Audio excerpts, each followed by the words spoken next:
Hey, what's up? You hear me, Stevie? Ew. Hey, what's up? Well, Ariana, I guess you have service wherever you are. Tawana, you're in a new location today. Yeah, I'm actually in my office space today. Nice. So you're not usually. No. Okay. All right, well, I'm gonna hop off video and mute myself just for a second while we wait for everybody else to join.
All right, so I know a lot of people can't make this one, but our topics they are interested in, so it's recorded. One of the things we're going to do is talk about Colin's upcoming listing. I think that'll be a great experience because literally right after Colin texted me about that, another agent texted me and was like, I need to get better at running comps. And I know Stevie's got a listing coming up, which I want to talk about as well. So I think everybody will benefit if we take the first 15 minutes of this call and just go over the comps for Colin's new listing, and you can just we can live go through it together, like we're looking at this listing together to try and price it. Cool.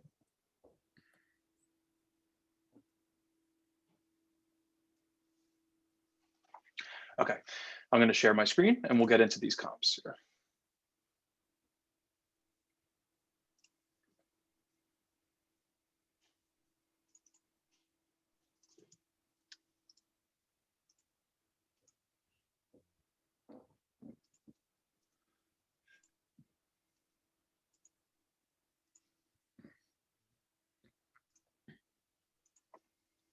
Okay. Everybody can see my pest control screen here. I have a bird's nest in my roof. Oh no. Fun stuff. So that'll bring the value down about 3%. All right, so I'm kind of starting from scratch here, Colin. I'm just going to go into your text. Yeah.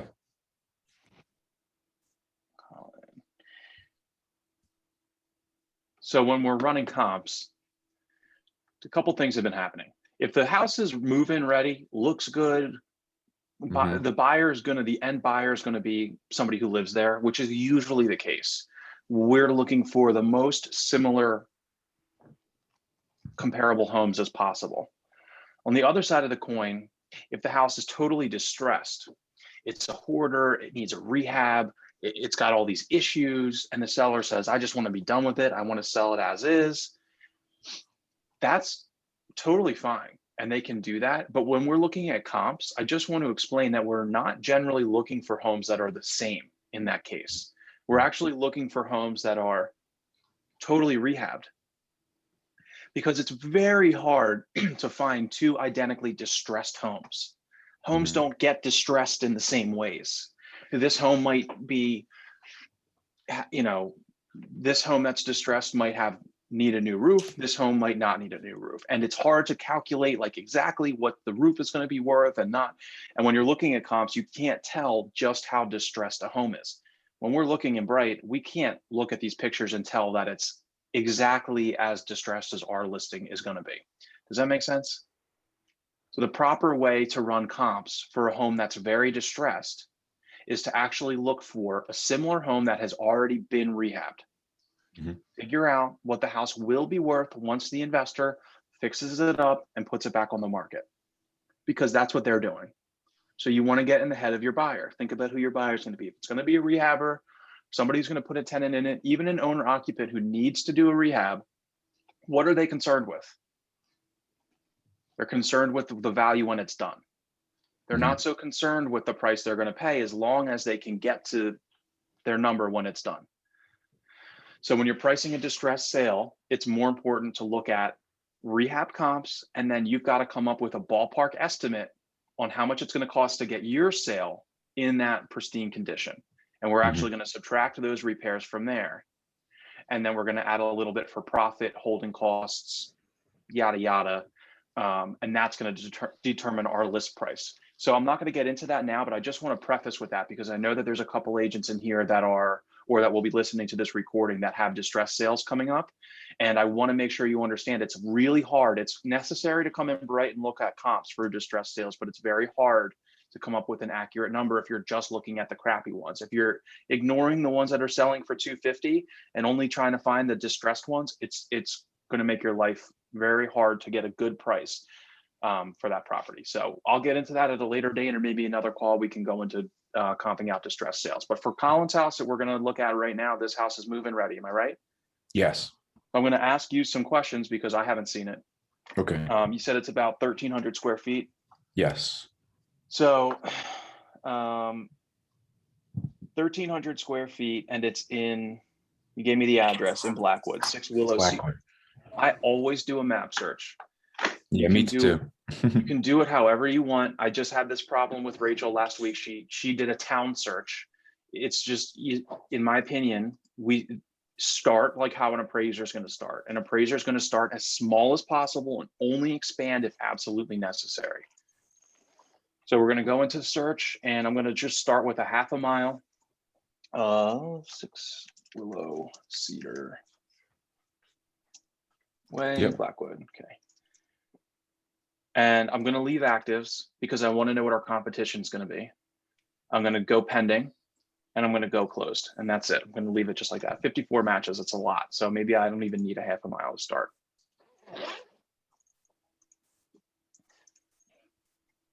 That's it. So I love this because this is all of our information just right in front of us. I love the map search because if you don't do the map search, you wouldn't have known that this house that's sold for 250 is right next to the highway. It's right next to 42. So that's another reason why I really like to do the map search when I'm doing comps. And we're not missing any because there's no way for an agent to have screwed this up. No. What's the subdivision this is in, Colin? I forget the name. That's I've been looking. Does it Coles, I believe? Coles Hill. Yeah. So a lot of agents will try and say, okay, I have a listing coming up in Coles Hill. And then you'll go in Bright and you'll look up comps in Coles Hill in that subdivision. And you'll be like, okay, there's 3 sales. The problem with this is it would be great if it worked the way it's supposed to, but an agent has to put Coles Hill in for it to appear in your results. So if I would go in here in criteria, and rather than do the map search, I typed in the subdivision right here, Coles Hill, it'll be here. Mm-hmm. The problem is I'm relying on agents having typed in the correct subdivision. Got you. Okay, that makes sense to why I didn't have as many listings when I searched a month ago, because I didn't know that. It's annoying. It works better if you have a very established neighborhood. Like it would be very rare for an agent to list a home in Barkley or Woodcrest, correct, and not put the subdivision.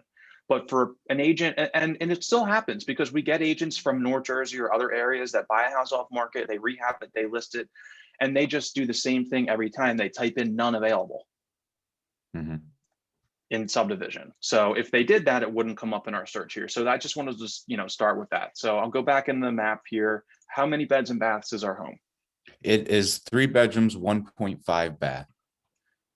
3 beds, 1.5 baths. So second to location, we want beds. Second to location, school district, right? We want beds, baths, square footage. Those 3 things to be similar and similar style in the home. So I'm guessing you saw this comp on Juniper. Yeah. Mhm. So I'm just gonna start checking some. This is just usually how I do it. I'm like, see, this one's 125. This one needed a rehab, Yeah. obviously. So I'm just gonna I didn't ignore it. include it. Yeah. So I can see this one was renovated. I'll include it 3 bed, 1.5 bath, 3 bed, 2 bath. This is in a different neighborhood here, right? Yeah, it is. And it's So, more of like a, yeah, it's a little bit Townhome, I'm different. not going to Newer. include it because an appraiser's not going to. I can, 2,500 square feet. This is huge. Like Colin's house is 1,300 square feet. Right. It's double. So I'm probably just not going to waste my time. If I need to, I can come back in here and I can analyze it.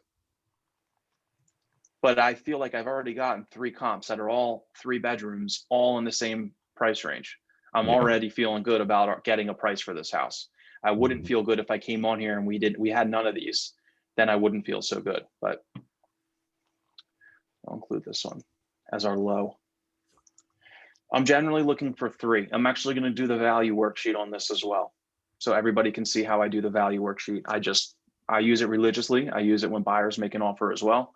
I just find that it works well. It's easy to do. And it just kind of, when you talk to somebody, they only get so much out of it. But when you put it on a piece of paper or in an Excel spreadsheet, even if you didn't do a good job with it, it still looks more professional. And it looks like, okay, well, it's on this legitimate thing. So I should probably put more emphasis on it.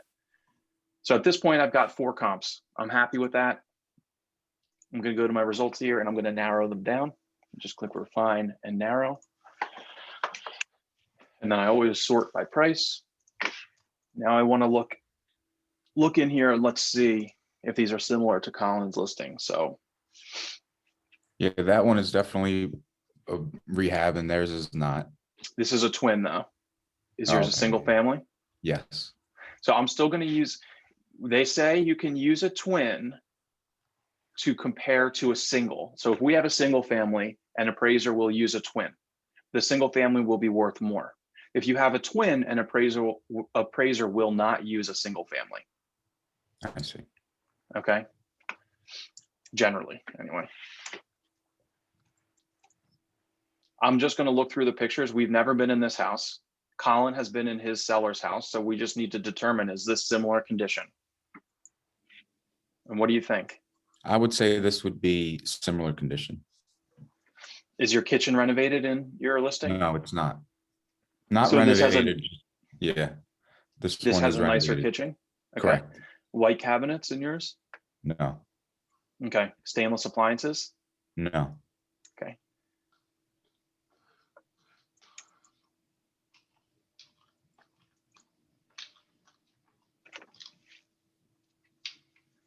How's their furniture? Are they staged or Nope, not staged.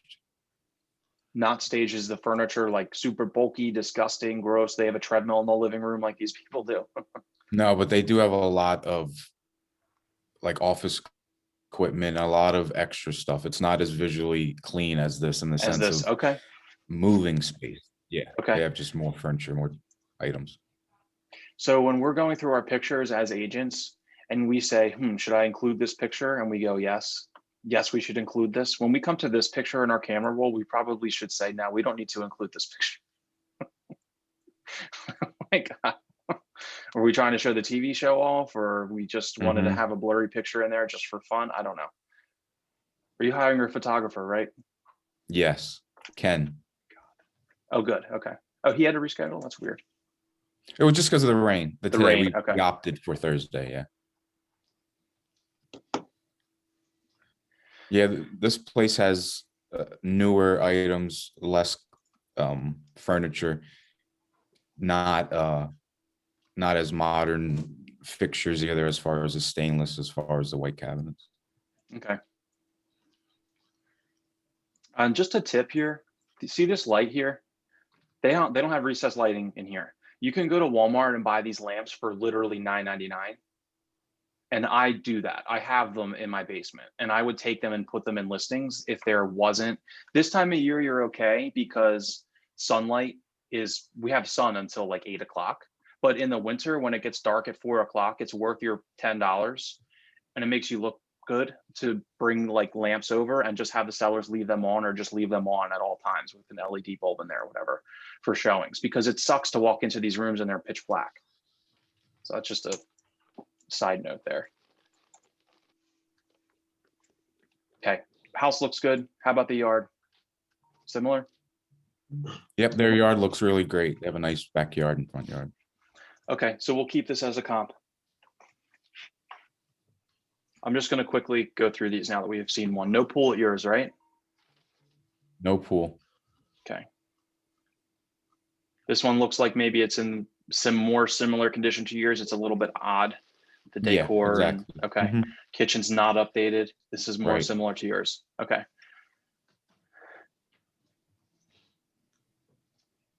And the bathrooms haven't been updated. Okay. The pool Nope, is nice and it's a basement is single still family. unfinished. Okay. So a thing to note with this one is still sold for 230. Right off the bat, I'm going to say that a big part of that is that it's not a twin. It's a single family. Mhm. So had this one been in the same condition as this one, it probably would have sold for more than this house.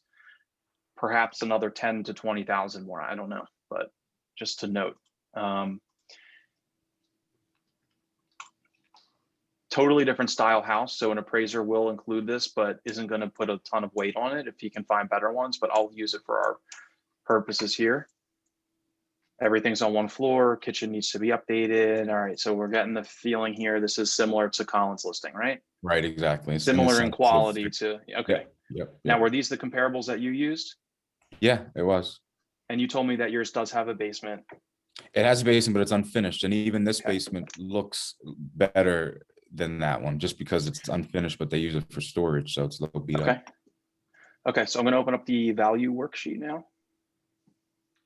It's on my desktop. Okay, value.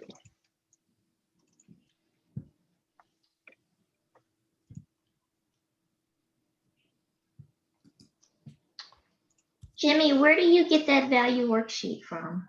Me, I got this from an appraiser class a long time ago. I can include it in the email after today's thing here.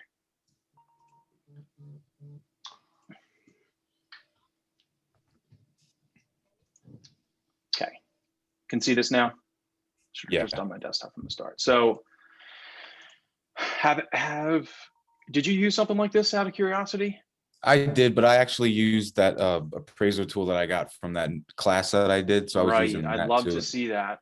And we did that kind of like live with the guy anyway, so I don't even have that saved. It was just him doing Okay. kind of what you're doing with me, showing me Okay. how it works. So But I have Kathy this Shapiro said that anybody that wants to use that, they just have to send her a quick note. to Kathy. Okay, Yeah. I have the, I just accidentally sorted my desktop. You know when something's really messy, but you know where everything is? That's how it was. Yeah. Here we go. Appraisal Yeah. adjustments. This I got from our office, from in the past, and from our office. This is from Laurel. Looks kind of weird here, but I'll show you how it works here. It's pretty simple. I'm going to go through this, and you might have to watch the recording again here to fully understand exactly how this works. So going back, our entire goal here is to come up with a listing price for Colin's house, a listing to end a sales price for this house. So that is our subject property. And our subject property's address is, can you repeat it for me, Colin? 6 Willow Cedar. 6 Willow Cedar is our subject. From here, we're gonna go, I'm gonna make little notes on here so that when I send this to a client or as I'm going through this, it'd be a little reminder for myself. So it hasn't sold. Okay, so no sales price. There's no seller credits yet because we haven't sold it, obviously. No real way for me to denote the condition here. You know, you could write fair or good, whatever, if you wanted to. 3 bedrooms, 1.5 baths, right? Yes. Okay, so I'm noting that here. Square footage is 1338. Yes. 1288 actually. Basement is full, unfinished. Correct. There's a garage. Yes. What is it? It's a 1-car garage 1 car attached, attached. 1 attached. How about the backyard? You said it's really nice. Do they have like a nice patio or a deck? They don't have a deck, but they just have, they have a fire pit back there. They have some rough treatments of just stone walkways, but nothing, just, no pool, nothing, just a well-maintained backyard with a fire pit. Okay, so we'll go with And a nice yard. fence. Yeah, basically. And a fence. Okay, fence isn't really, yeah. No pool. Is there No a pool. fireplace inside? No. Detached. Okay. Yes. We all on the same page with what I just did there? So now our goal is to go and find 3 comparable sales, which we've already done. And we're going to work backwards, making adjustments to the comparables. And this is going to tell us our suggested list or sale price. So I always start with a high comp. So going back in here, that was 70 Cherry Circle. Yeah. Closed. Sales price. I'm filling in the blanks at this point. Yeah. 233. 233. Were there any seller credits? Can find that down here. Concessions, no. No. Good, so 0. Condition, we said that this house was nicer than ours, Yeah. right? Mm-hmm. So even now, I still always have to read these little stars down here. Add if the subject is superior, subtract if the comp is superior. So the comp is superior, so we're going to subtract some value for condition. This is usually your biggest number on here. Mm-hmm. So what are we feeling like the difference in value is here for these 2 homes? Just based on hearing you talk, it sounds like maybe around 10,000 would be a good value for condition. Yeah. I agree. Okay, so bedrooms and bathrooms, this is a 3, 1.5, so we're exactly the same, right? Mm-hmm.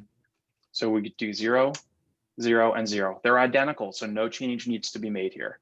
Square footage, this one's 200 square foot bigger.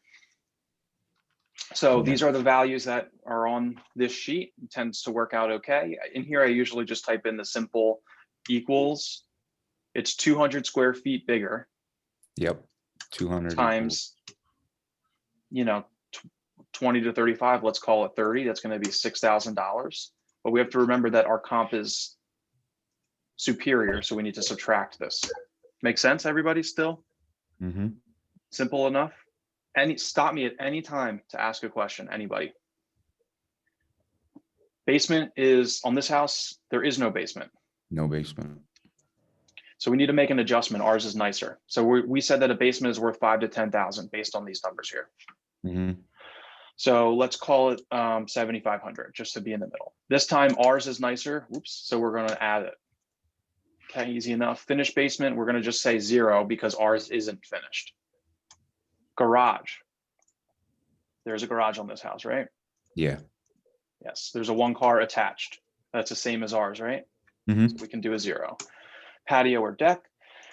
This has a nice yard, right? And that's where that I ended. think it had a deck. That looks like it does. Maybe we'll give a little bit of value for this older deck here. Maybe we'll give $1,000 for the deck. Subtract if comp is superior. In-ground pool, no. Fireplace. No.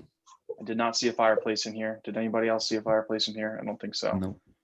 Okay, gonna go with no. So 0. Attached or semi-attached. So it's weird that this value is low here. I'm gonna pull up. This is from another appraiser here. So you see how I'm going down this value column here to try and adjust ours. This is the same thing, just on a bigger scale. This one goes into detail on the price point. So Collins is between 200 to 300,000. So this is the column we're going to look at. I see. And right now we're doing attached or detached, so I can look on the side and see if there is anything for this, and there might not be. So you can see square footage price here. We use $30, and look at that. For 200 to 300,000, the value is 20 to 30. I see. Yeah, it changes. Yeah, it does. Yep. Goes And up. condition varies. That's a tough condition, is the toughest one you have to really use your judgment for.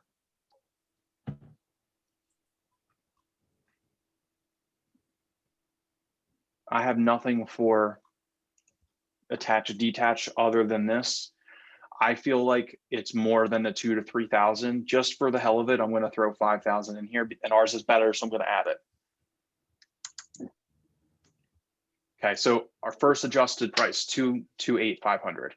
That's it. So if I just use this one comp, if there's no other comps in the world, now that I've compared it, this house sold for 233, but based on the condition and the perks of ours, when you balance those things out, I'm estimating our sales price to be 228,500. So I'm going to do 2 more comps. I'm going to run through these a little quicker. 8 Juniper is the next one for 230. That one sold for 230. 230, and any concessions? Yes, there's concessions for 63.46. Okay. So this is actually a great thing to I talk didn't about. include the concessions in my previous CMA. You did not? No. Okay. So this is what we talk about when people ask, well, why can I ask for concessions? What's the downside? What do you mean it won't appraise? This is the first thing an appraiser does, is they're subtracting the concessions. And that's because it's essentially inflating the value of the house. I see. It's the first thing that they're doing when they're running through their comps. So knock that So off. condition on this one we said is the same, right? We're good enough to call that a 0. Yeah. Bedrooms, bathrooms here, 3, 1, and so 3. Oops, zeros. There's an extra half bath. We'll give it 2,500 for that. I see.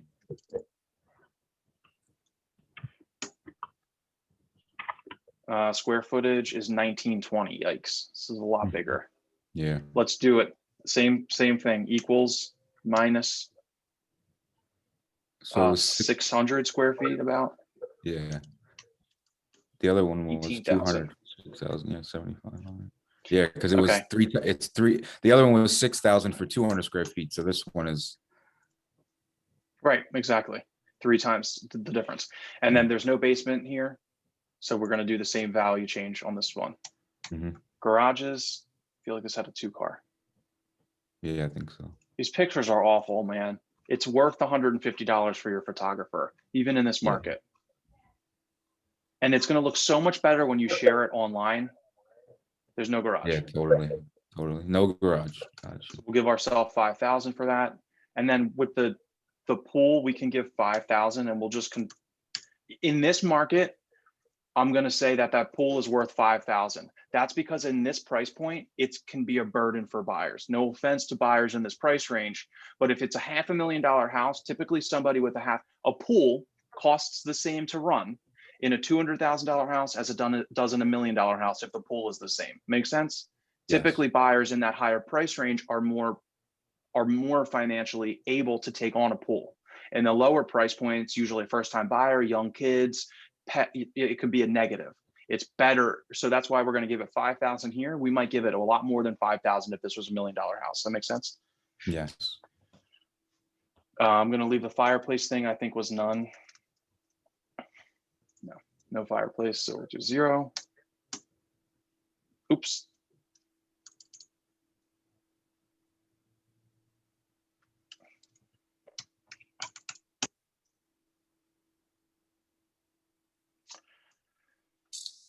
Zero because it's attached. So our adjusted value for this one is 210,654. Last one, run through it. This one's totally different. This is the one that I Yeah, care this about the one- least, but we're gonna. What was that, Colin? This one, yeah, this was, I ran a comp with this one and it was weird when I did it, and that's why. I just like that it's on the same street.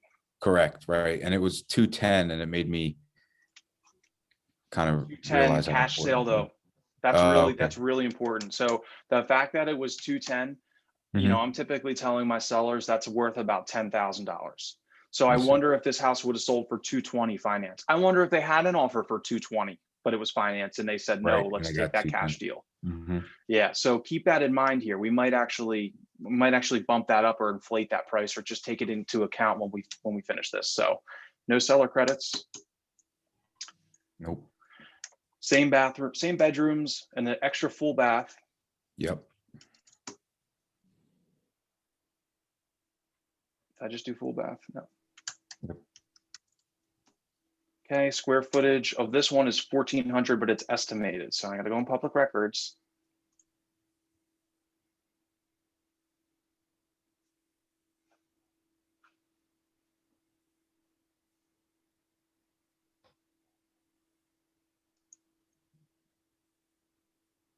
$1,182.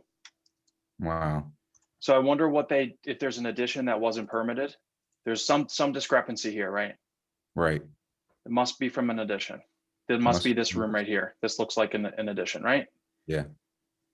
Enclosed porch, they're calling it. Okay, so we're going to say the square footage is the same, and we'll leave it at that. That's might be what an appraiser would do. We'll just even it out. It's a little bit bigger because it has this sun porch, but it's a sun porch. So we're not going to say that it's any better or worse than ours. I see. This one has a finish. This one has a basement and it's unfinished, so we can leave it at 0. You said that your basement looks worse than this one, but an appraiser, I would just say you're going to leave that adjustment as a 0 because once everything's out of there, Yeah. it just becomes a base, you know? Right. Right. No garage here, is that right? Nope, there's one car attached. Nothing for the outside, Nope. no pool, no fireplace, and it's detached. So 205 is our, yeah, that's fine. 205,000 is our adjustment, is our adjusted value, which gives us a net price. So we're done. Yeah. I always print this. This took us 10 minutes. This took us 20 minutes to do together. On your own, this can really take 10 to 15 minutes. In the working world, it's really not that much time to get good at it and to do this. And it really helps you to validate your pricing. And you want to have a record of the comps that you used and your suggested list price in case the seller comes back to you at a later date and is frustrated or upset with you or wants to speak to the broker or whatever. This is covering your ass. Could you send me that? Because I want to match it up with the one I did a few weeks ago that I'm going to just save this and I'll just email this exact one that I just did to everybody. Cool. As soon as we hang up. So Colin told me the price that he was thinking of listing was 220. I think he's spot on because I think that our adjusted values are between 205 and 228. So the way that I was taught from appraisers and in the classes and stuff is this is their range. So on the low end, we'd expect it to sell for 205, on the high end, 228.5. Anywhere in that range is perfectly acceptable, but we know in this market, sales are trending upwards. So we're typically leading on the high end of this market. If this were a buyer's market or a more balanced market, we might be somewhere in the middle. So I think that 220 is a great list price. Now, I would say, I think that that's pushing it, but I don't think that's pushing it. I think any higher would be pushing it. Cool. That's great. Right? Thank you, Jimmy. Yep. So I'll save this and I'll email it to everybody afterwards. And like I said, I save this as a PDF and I include this with these 3 comps that I just used. I'll also print them as a PDF. Actions, print, and you can save them as a PDF in the agent full. You can just print a PDF, download them and send them in an email with your value worksheet or print them and give them to the seller. And I actually make them usually initial it at some point during the transaction. Yeah, I'm going to do that with our delay from our photographer and everything. And then I had a consultation with them yesterday, and it was just one of those things where it made me double think my work. And this definitely made me realize that I was right. So quickly, the last thing that I want to say is a lot of times sellers are going to say, I want 250. So if I show them this, and they still say, no, I'm either going to list it at 250 or I'm not going to sell it with you. I'll find somebody else who will.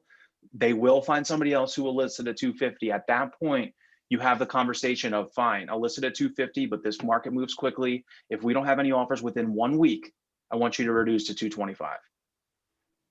You're absolutely allowed to have, and that's when it's like very important to have this acknowledged, so that when they list it at 250 and they don't get any buyers and they're pissed off at you and they call your broker and they want to terminate, that you can say, listen, I told you not to list that high, right? The other thing is more difficult homes to price. Like, Rachel, are you on here? She's on here. I don't know if she's listening. Your Camden house. Right. Rachel's got this listing in Camden. Sellers wanted to list it really high. What was the right thing for them to do? You cut out. What did you say? I said, what should they have done to price this home? They should have taken my advice Which was? to list it lower than they wanted to and to look at the comparables I showed them. Right. And I'm looking for you to say, you told them to get an appraisal. Yeah, I told them to get an appraisal. Right. And this is Yep. Tawana, we talked about this too. On Yeah. very difficult homes, when it's hard to comp them out, like we just did for Colin's listing, there's nothing wrong with suggesting your client get an appraisal. And at the right price, I'm willing to cover the cost of that appraisal at closing. You pay it up front, Mr. or Mrs. Seller. And when we get if you listen to the appraiser's advice and we can agree on a sales price and we sell the home, I'm happy to reimburse you for the appraisal at closing. I would pay for it up front, but I'm not at this point early in the relationship. I'm not sure that you have nothing signed with me. I'm not sure that I'm going to make that money back. So if you're willing to listen to the appraiser and we list it, I'm willing to reimburse you for that at closing. That's perfectly acceptable at the right sales price, and this could be a good business move. A lot of people stay away from these hard to price listings because it's too much work. Put the work on somebody else, like an appraiser. It's their job to go through three different approaches at value. They can give you a cost approach, which would be like how much it costs to build the house that's there, or building whatever it is. And then they can also do a value approach as well, which is what we just did for that Collins listing. So I think that should cover just about everything with that. Any questions? Anything anybody wants to talk about real quick? Are we gonna talk about lead generation? Yeah, now. Oh, okay. Sorry. I just wanted to go over that because so many, and even you, Tawana, you have that listing appointment or that listing that's potentially coming up, just to talk about how we go over with pricing. So open houses. Let's just start with that. How do we do this weekend? I know like half the people in here did open houses. Ashley, are you here? I see Ashley trying to talk, but I'm not hearing. Who else did an open house this weekend? I had one. Stevie, Yeah, how'd it go? it was good. Like everyone was interested, but literally every single person that signed in had an agent though. What are we doing with the people that have agents? Just ignoring them? I didn't have a plan for them though. Yeah, that's the right that's the right move, unfortunately. Just ignore them. Yeah, you can't go after, it's okay to turn those people down. The only thing that you can do is realize that a certain percentage of those don't actually have an agent. So when we're at an open house, that's why it's so good to have that disclosure. This is lead gen. This doesn't sound like it because we're not talking about like, how do I get a lead? How do I get a lead? What we're talking about is when you're doing an open house, have that disclosure. So when somebody asks you a question that can be answered by looking at the disclosure, you ask them, do you have the disclosure? No. How old is the roof? That answers in the disclosure. It's 6 years old. There's a lot of other great information in this disclosure. Do you want me to email it to you? At that point, they can say yes. And if they do, you can say, you noted that you have an agent, so you should actually have your agent send it to you. And many times, a buyer will say, well, actually, I don't have an agent. Can you email it to me?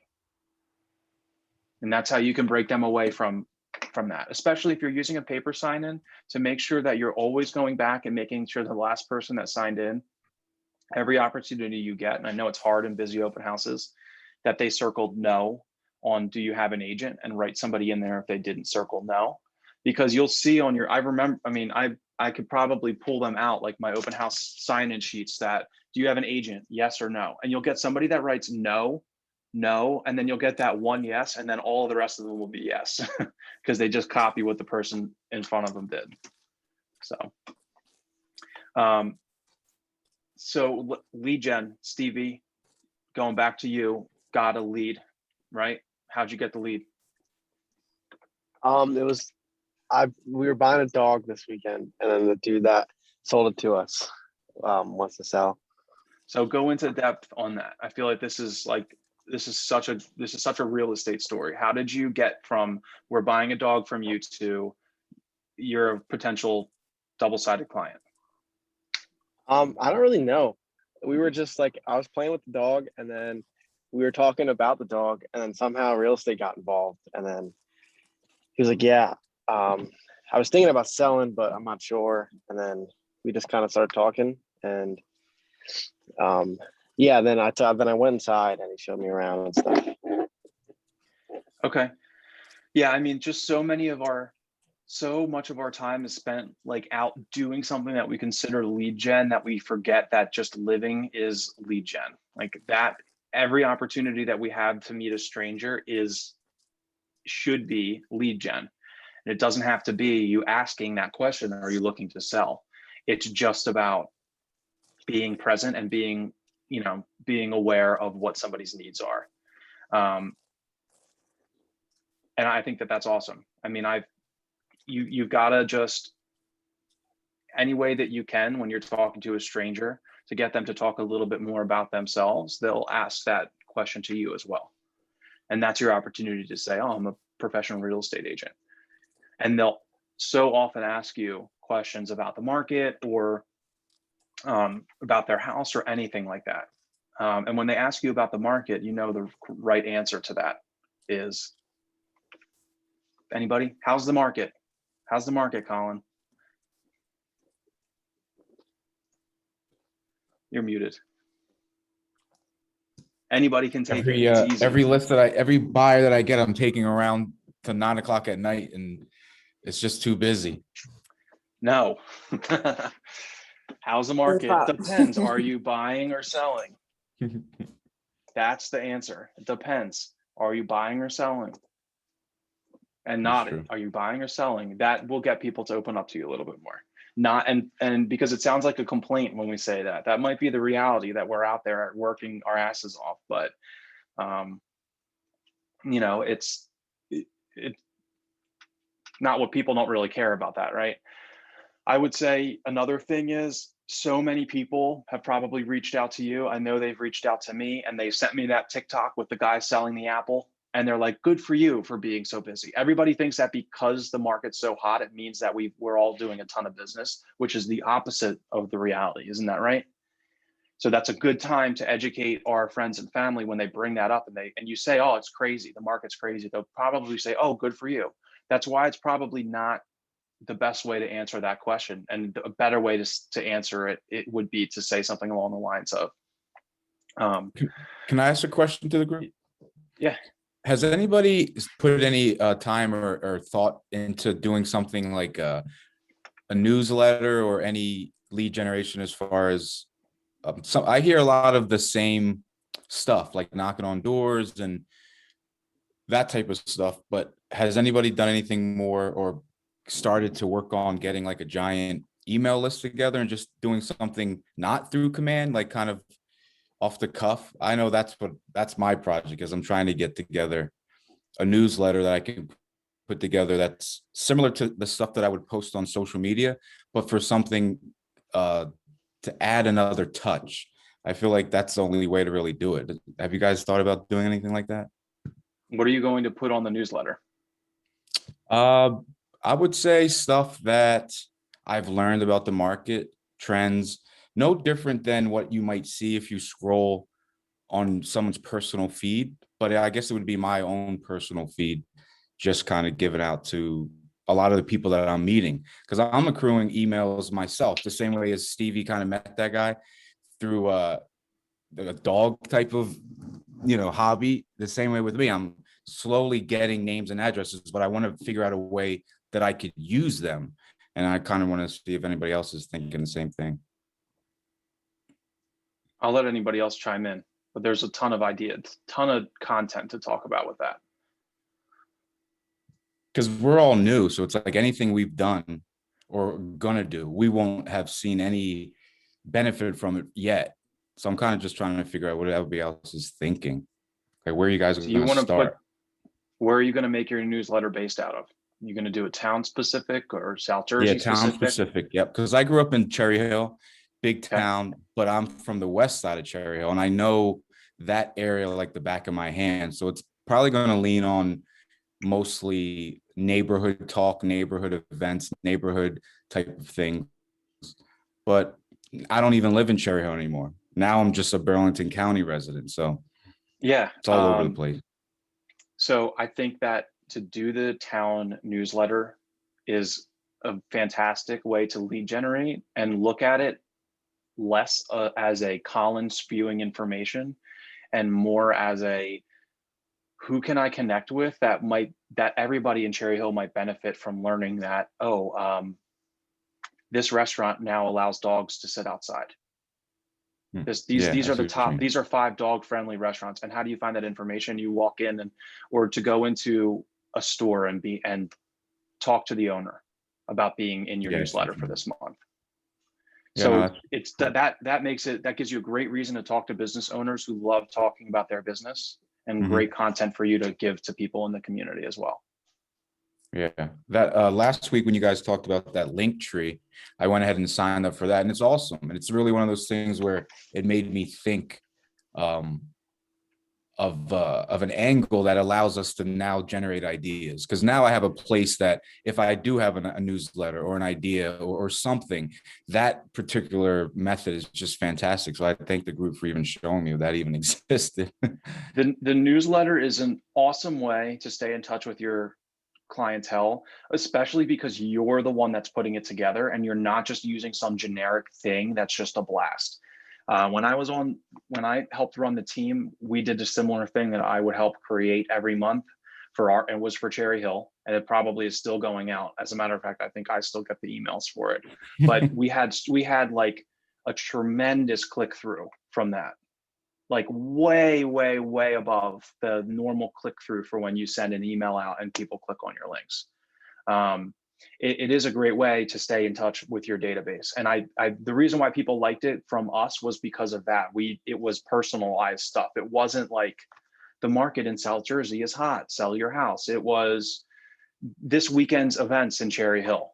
And we're in touch with, you're in touch with the coordinator of that market or whatever you're going to put in there. And Cherry Hill is huge. There's so much business available in Cherry Hill. You're not going to run into, you probably would be very unlikely to run into a business owner or somebody that's like connected with a bunch of different agents. I just wanted to say, through my sphere folks, I actually uncovered about 3 leads since Friday. Okay.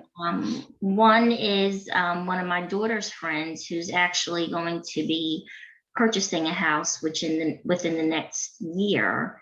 Then a friend of mine from high school, actually her and her husband are investors. They have 3 properties already, and we'll be looking for a 4th one. And then a cousin of mine is actually looking to purchase a house probably sometime in the summer. She's going to be moving from Delaware back to Jersey. Wow. Okay. So I'm just making sure I'm, staying connected with them. And one other thing that I did have Liz come up with some flyers. So I had those printed and I kind of went through the MLS and found some absentee owners. So I was just going to send those out and see how that works. Yeah, so we did talk a little bit about, three things that come out of this. How do you stay in touch with those people that are not buying for another year? How are you remembering to stay in touch with them? And how often are you staying in touch with them? So I put them in command. Mhm. And I just want to come up with some type of plan to figure out how often I should be touching base with them, because I don't want to overwhelm them. You're hitting the nail on the head. And that's why we say, are you an A buyer, a B buyer, or a C buyer? Have you heard that before? Yes. So these people are probably B or C. Mhm. So it's perfectly, you would tell them, you would be annoyed with me if I reached out to you every day, Right. but I want to make sure that you know that I am here for you. So I'm just going to shoot you a text once a month or every quarter Mhm. just to follow up and see where you're at. A lot of people who say that they want to buy next year end up buying in 6 months. So I've had people say they want to work on their credit. So for me, it's just a matter of kind of educating them on things to do to get So their credit together. who has sent people to Credit Tool? Anybody? I did. And I don't know if I don't know if Credit Tool can help him. this is one of your buyers that you don't know if it can help? This is one of these 3 leads you're talking about? Well, no, this was a renter. So I don't. Gotcha. Yeah, he's. Well, Credit Tool would be for the buyers that are borderline credit or they want to work on it over 12 months or whatever, that would be a great free resource for them. Okay. That would be what I would recommend them to do. You really, as an agent, you can give general advice, but the credit stuff, let the lender pull their, think about it this way, Credit Tool's only goal is to get you approved for a mortgage. Right. And So they're going to work. I'm sorry. I did talk to Frank about coming up with something to kind of target those folks too. Okay. All right. So anything else you want to talk about with the newsletter? Anybody want to add stuff to that? There's so much more to talk about with that. Your newsletter in 2021 does not have to just be a typed piece. Everybody has a 4K camera, and I've offered my drone out. Now that the parks are starting to open up and stuff again, use that drone to put a video into go out and take videos and use that as your newsletter. Your newsletter can be something that's virtual. It doesn't necessarily have to be a typed out thing. Just food for thought, or it can be a combination of both. Thank you. I think And it's as a great far idea. as not living in the area, if you look up, I've mentioned these people before, JFK Living. That's Jeremiah and his husband Pip from KW Cherry Hill.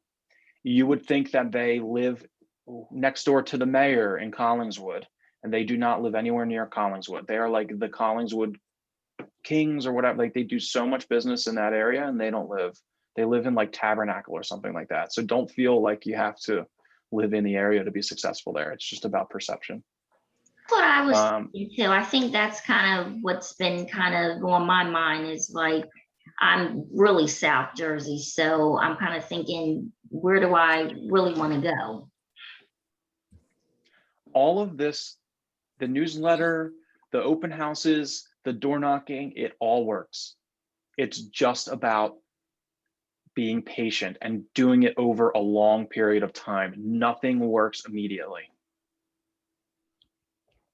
Especially like the newsletter thing. That is more of a long-term business practice that you do forever just to do it. It would be very hard to quantify how much business you've closed that's directly correlated to that business letter, to that newsletter, right? But it is a very good idea to do that. Also, going into that newsletter a little bit more, one of the things that you can do is to consider promoting other agents' listings. I know that we've had some issues with that, but for the most part, agents, especially at KW, are willing to let you advertise their listings. JFK made me think about this. They had a new listing that was right around the corner from, I forget the name of the brewery in Merchantville. So they made a video where they literally walked from the brewery to the home that they listed for sale. And when they're doing these things, they're doing it with the idea that they're putting out great content for people that follow them. But really what matters to them is that it's giving them an excuse to talk to these local business owners. It's giving them an excuse to talk to people in the community and offering them a service. Hey, we just listed a home around the corner. Okay, without telling you I'm a real estate agent, I just told you I'm a real estate agent. And 2, we'd like to promote your business. Can we do a little video of us walking from here to that home that's right around the corner?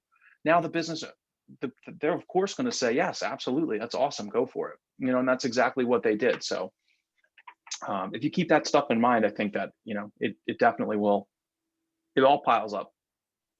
There are a couple ideas, a couple small little lead gen ideas I wanted to throw out there. Everybody that's on this call right now, there hasn't been an agent yet that said, I don't want to do open houses. So I know everybody's doing them. So I do want to spend time making sure that we're honing in on open house skills, make sure that you are good with your scripts at the open houses and that you're taking the proper steps before you have the open house on that Sunday to maximize your lead gen. So going with that, having a sign in the yard before Sunday, having your first sign in that yard with your name and your cell phone on it. If you've just got the generic KW open house signs, which I'm looking at right here, that's great. But I think that you should, it's worth the money to invest in at least like 5 or even just 1 name specific Stevie Gento, Rachel Mims, whatever, open house sign with your face and cell phone on it. And you stick that in the yard the second that you have your open house scheduled, because I promise you people will drive by and they're calling the listing agent if your sign isn't in the yard to go and see it before the open house. Sign calls are proven to be one of the best sources of lead gen. Still, it's crazy, but everybody's first step is to look at it on Zillow. Second step is to drive by. And a lot of times they'll drive by and they're sitting in front of the house and they're going to call you. So I think to do that and then take it one step further, have your flyers ready to go as early as possible.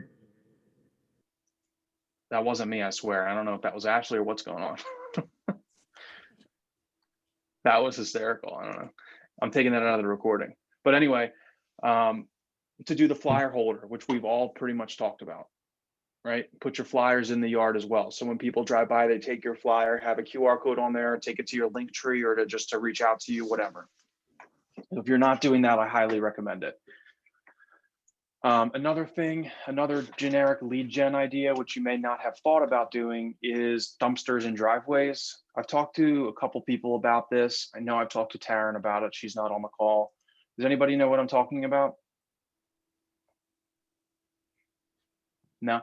So when you see a dumpster in a driveway, it's a lot of times can mean that the house is going to come on the market, whether it's going to be a rehab or if it's just going to be somebody doing major work to their house and they're ready to sell it.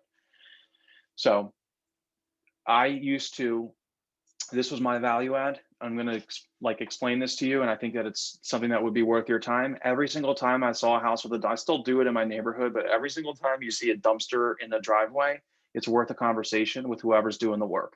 Who's in charge here? Not who's in charge here, but like trying to figure out who's in charge here. Who's the owner? I'm a local real estate agent. I'd love to just have this home on my radar because I've got buyers in the area. This is a great way to introduce yourself to rehabbers, to homeowners, and to contractors, all in one shot. And they're almost always very willing to give you information.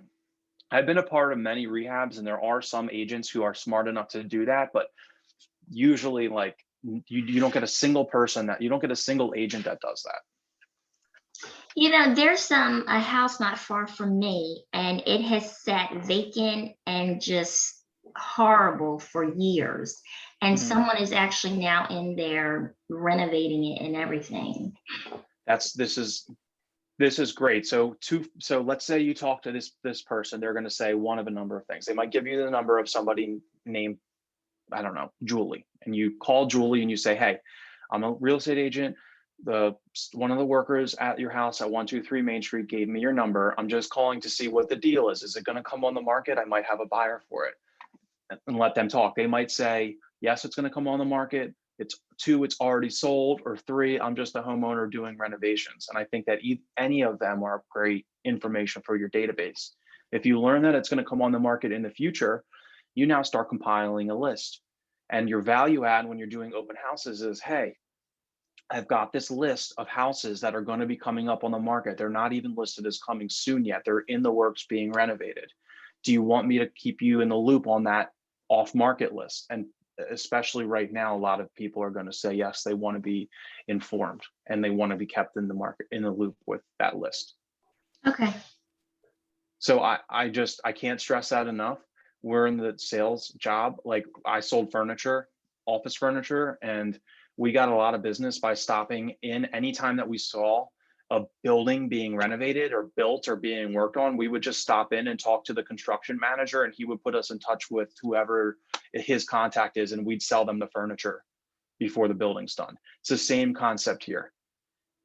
It's the same concept here. And you'll end up developing relationships with rehabbers and contractors and stuff, and just people who could potentially give you business, or who knows, I bet you if you knocked on enough of them or got in touch with enough of people renovating houses, you might develop a relationship with somebody who wants to list homes with you. Okay, thanks. So Ashley typed in the chat, how many days before an open house should you start putting out signs? My recommendation is to only put your sign in the yard early. All of the other signs, your 10 other signs, to put out either the night before or the morning of. 2 reasons. Number one, the neighbors are going to hate you if you put them out on Tuesday.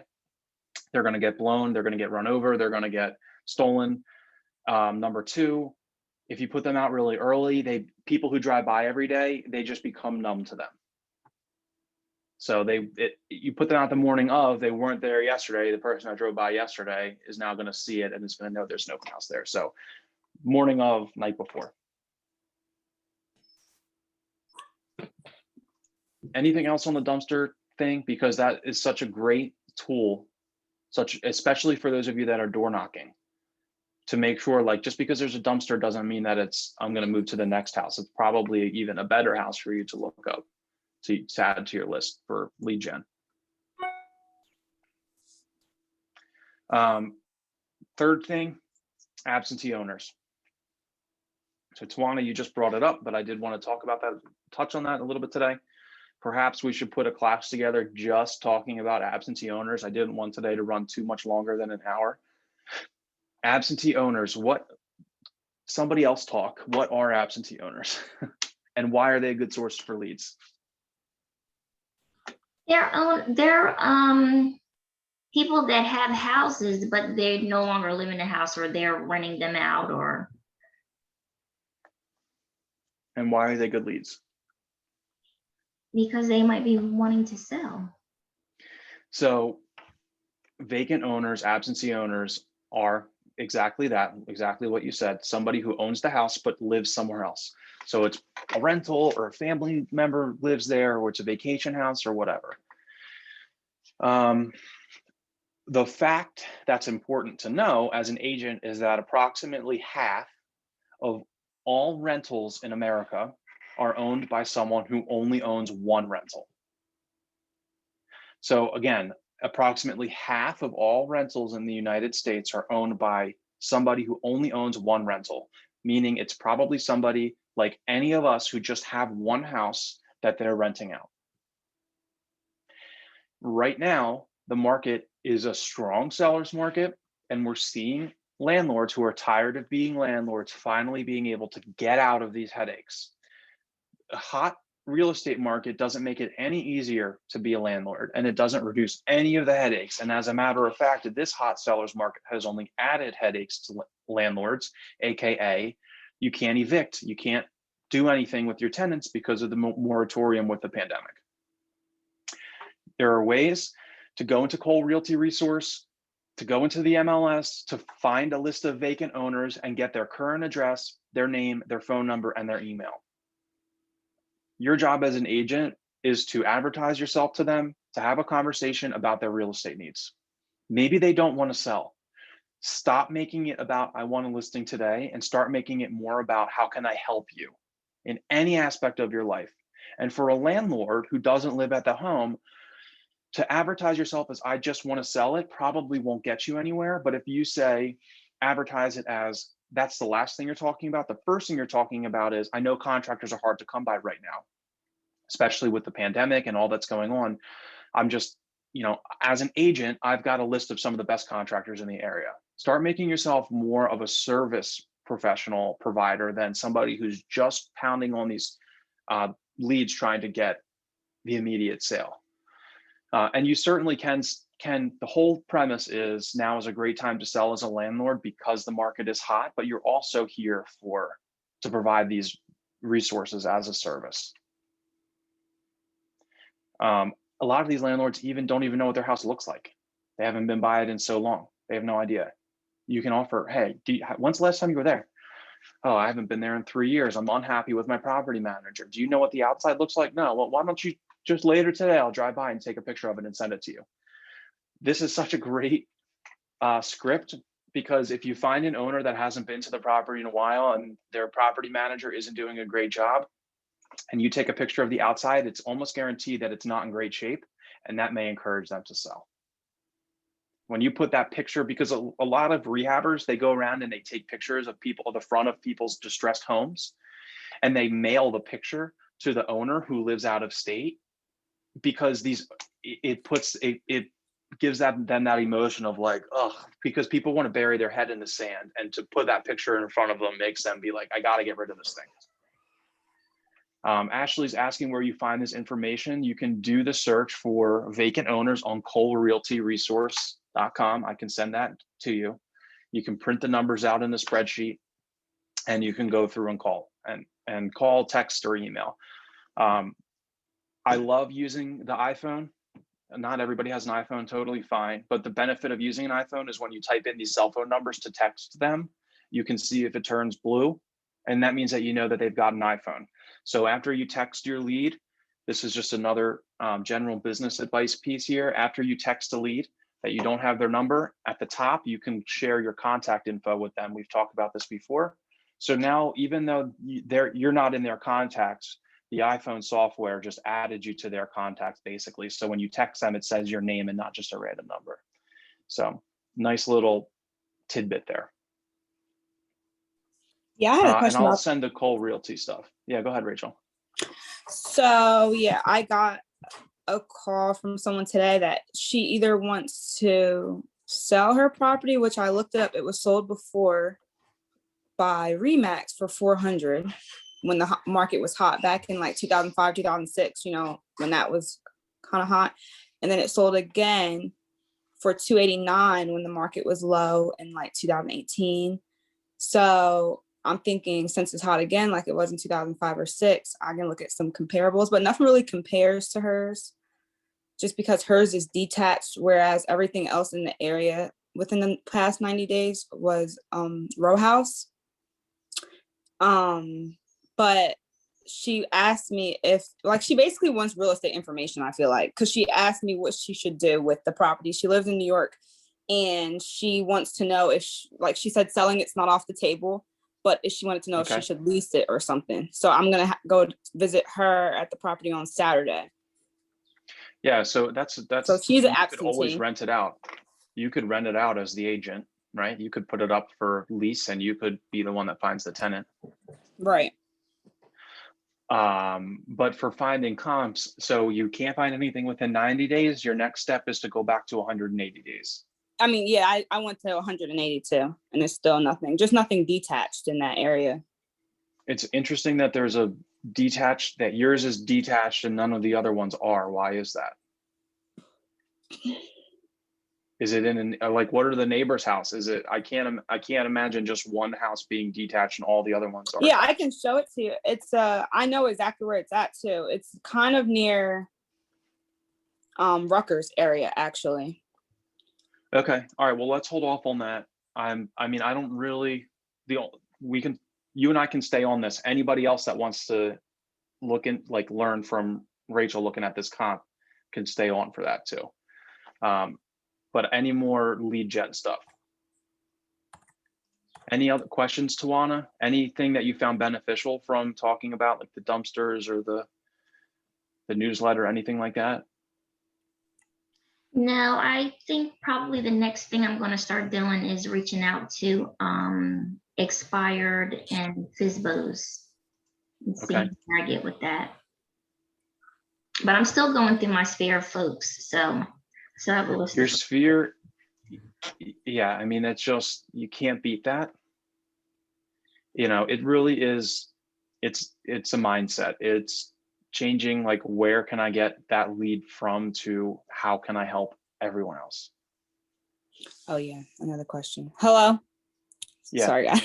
So another thing is I got 2 leads over the weekend from door knocking, but so this is my question, because I know George Denny talked about it too on Ignite and stuff, but so when I know what to say when someone says, oh yeah, I'll sell in 2 years. I know what to say then. But okay, so if someone like they shared their name with me, they told me about their occupation, so they obviously wanted to talk to me.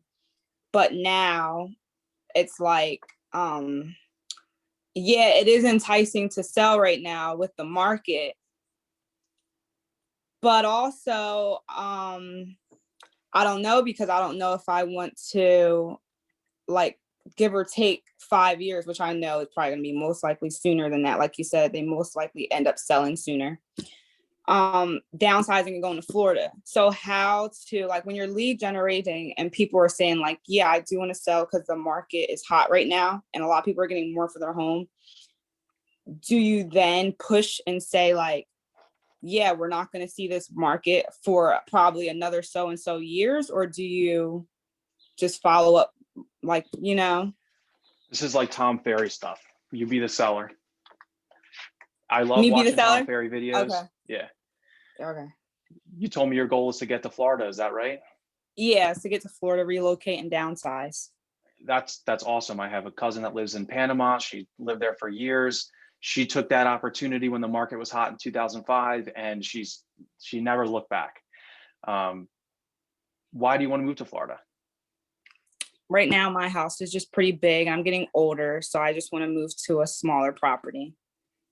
Yeah, it can be tough to hang on to a big house like that, right? A lot of maintenance. Yeah, a lot. You feel like you're falling behind on any of the maintenance? Yeah, I guess I am. It's pretty big. Yeah. My fear for you is that that problem, kind of snowballs and becomes worse. And then what happens if something happens in the market later too, and we aren't able to sell your home?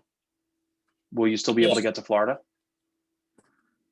I most likely will be able to get to Florida, so I probably will just get less for my home. You might get less for your home. That's true. But what would it take for you today? How much money would you need to get for your home today to get you to Florida? I see. That's good. Okay. And people will, I don't know. Yeah. Give me a number. Me? Yeah. For his house or just for a house in general? For this house, for this lead. This I know you house want to is get to Florida. How much money do you need to get for your probably home? like 500 for it. 500,000. That's what you need to get. Wow, that's a lofty number. But this is a crazy market. We all know that. And it might be possible to get that right now. Would you be willing to schedule no obligation at all, but just have me come over, evaluate your house? That way, at least you'll have a ballpark number of what your house is worth now, so you can make a more educated decision. Yeah, sure. That sounds good. How long would that duration be for? But we only need about a half an hour or an hour. We'll let it go as long as you need. Okay. That sounds And good. that's Do it. I have to won't sign bother you after anything? that. I'm not, absolutely not. Okay. So I'll do that. Tom Ferry's big on the nodding and the not Yeah. nodding. I think it's so awesome. I I love think it. it's cool I too. absolutely love it. You're talking to Yeah. people to nod. It's so funny how Yeah. it works, but it's tough with the mask now. So, but you can see, because you can't see as much of the facial inflection, but you can see the nodding and the yes and the no. Yeah. But yeah, I mean, it just, even with that person, or just with the people that you're meeting, or, that when you're calling on your sphere to not, to just make it, how can I help everyone else? How can I help you with the referrals for contractors? I know your son's going to kindergarten next year. Do you need or in preschool or whatever, do you need a babysitter? Do you need a daycare? Do you need any recommendations for daycare? I read this new book. Are you a big reader? I don't know. So it's just having normal conversations with people will always result in them coming back and asking you about your business. It's impossible to stay in touch with people. Every time you call them, you're asking them the same question, the same sales pitch. Do you want to sell? And the market's hot. It's just not going to work that way. And the CRM you have is Command, and it is free. Like, I can't stress that enough. It is free to use Command. Take your contacts, take your sphere, tag them as your sphere, and put them on the quarterly call plan. It does nothing else in Command other than remind you to reach out to your sphere every quarter. Is that under smart plans? Mhm. It's not that smart of a plan. It does one thing. Every quarter, it reminds you to call your people. Just be patient. You will get better at it as you do it more, and it will result in business in the future. You know, the only thing that's going to result in an immediate listing is getting out there, knocking on doors, or like you said, calling FSBOs and expireds. But building a long-term sustainable business requires you to have and nurture a database, to have a sphere. It just is a matter of fact. It's not an opinion. Every single successful real estate agent will tell you the same thing. You've got to have those people you've got to have a list of people that when you call them, you know that they'll pick up, that they're happy to hear from you, and they're not thinking that you're just going to pitch them on something. And social media counts for reaching out to people just as much as texting and phone calling does. So you're a resource. Just keep up the conversations with those people in your sphere. So let's jump into Rachel's. I'm going to make Rachel the host and let her share her screen. I'm going to stop the recording at this point because I know it's going to be like, I don't have a huge limit for the online storage. And I know a bunch of people want to watch this recording. So feel free to stay on, jump off, whatever you want to do. Rachel, you are the host. So you can share your screen. And this is what we're going to do to talk about this listing. Wait, Jim, real quick. Yeah, You're gonna send us that like that comp stuff, right? I'm going to send you the value worksheet right now. Okay, cool. All right. And how can we get that other form that Colin was talking about? So Colin was talking about some online. Colin, you can talk about it. I would reach out to Kathy Shapiro. She has hosted an appraisal class with an appraisal people, and they have like a log and password that they are in charge of, but